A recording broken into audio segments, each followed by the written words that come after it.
ایک بھائی نے سوال کیا ہے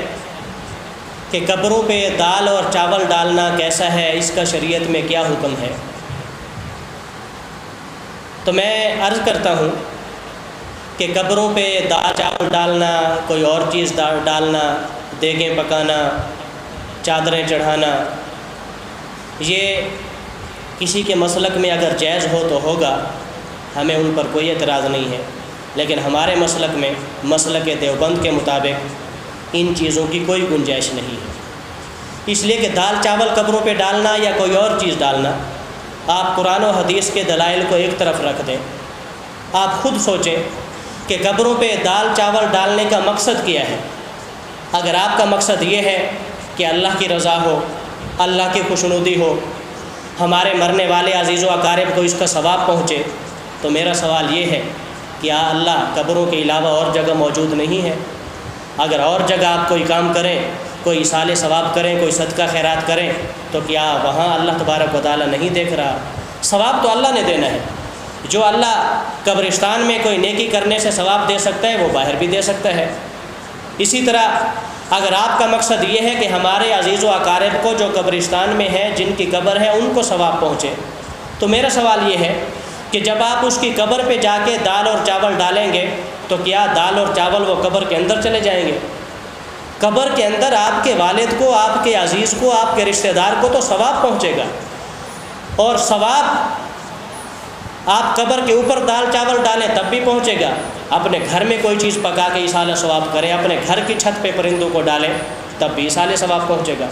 تو مقصد اللہ کی رضا ہے تو وہ بھی ہر جگہ پہ حاصل ہو سکتی ہے، مقصد آپ کی نیت کو ایصال ثواب ہے وہ بھی ہر جگہ پہ ہو سکتی ہے۔ اس لیے ہمارا مسلک یہ ہے کہ صرف قبروں پہ دال چاول ڈالنا، ہاں آپ اتفاقاً کسی قبرستان میں چلے گئے ہیں تو وہاں دال چاول آپ ڈال دیں، لیکن اسی کو ثواب سمجھنا، اگر آپ نے پرندوں کے لیے ڈالنا ہے، ایصال ثواب کے لیے ڈالنا ہے، اللہ کو خوش کرنے کے لیے ڈالنا ہے، تو آپ گھر کی چھت پہ بھی ڈال سکتے ہیں، چھت کے کنارے پہ بھی ڈال سکتے ہیں، بھی ڈال سکتے ہیں، قبرستان میں بھی ڈال سکتے ہیں۔ تو اس لیے صرف قبرستان پہ اور صرف اپنے عزیز کی قبر پہ جو ہے دال چاول ڈالنا، اس کا کوئی اضافی ثواب نہیں ہے۔ جہاں بھی، جس جگہ پہ بھی آپ ایصال ثواب کرنا چاہیں، اللہ تبارک و تعالیٰ وہاں پر سنتا بھی ہے، اور آپ کا ایصال ثواب، آپ کے کیے ہوئے صدقے خیرات کا ثواب آپ کے عزیز رشتہ دار اور میت کو بھی ضرور پہنچتا ہے۔ اسی طرح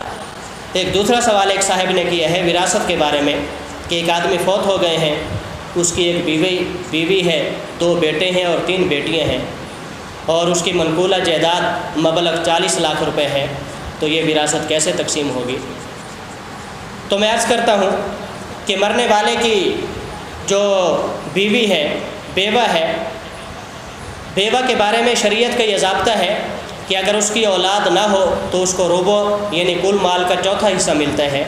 اور اگر اس کی اولاد ہو تو پھر اس کو ثمن یعنی کل مال کا 8واں حصہ ملتا ہے، اور اولاد جو ہوتی ہے وہ بیٹوں کو ڈبل حصہ ملتا ہے اور بیٹیوں کو سنگل حصہ ملتا ہے۔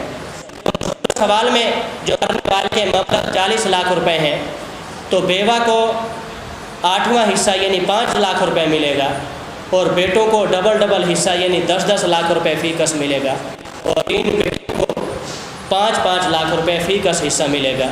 یعنی 40 لاکھ میں سے 5 لاکھ روپے بیوہ کو ملے گا، اور 20 لاکھ روپے 2 بیٹوں کو ملیں گے، اور 15 لاکھ روپے 3 بیٹیوں کو ملیں گے۔ اور آخر میں میری گزارش ہے کہ جو آدمی بھی کومنٹ میں سوال کرے، اپنا نام اور اپنے شہر کا نام لازمی لکھا کرے۔ جزاک اللہ۔